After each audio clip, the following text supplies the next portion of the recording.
Sabi ko, Lord, tulungan mo naman kami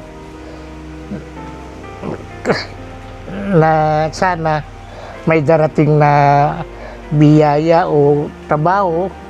Kung sino man ang may hipo mo, natulungan kami. Sana ganun po ang mangyari. Sa Guin Bulilit, alam ko naman talaga na marami sa inyo na sumikat.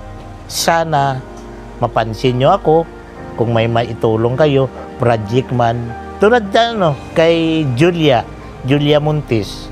Ayan, yan talaga. Kung gusto niyang tulungan ako, sana mapanood mo yung vlog ni Ma'am Susan. Nasabihin ko na, kailangan kong tulong nyo. Yung mga sumisikat dyan, na kailangan ako sa show nyo.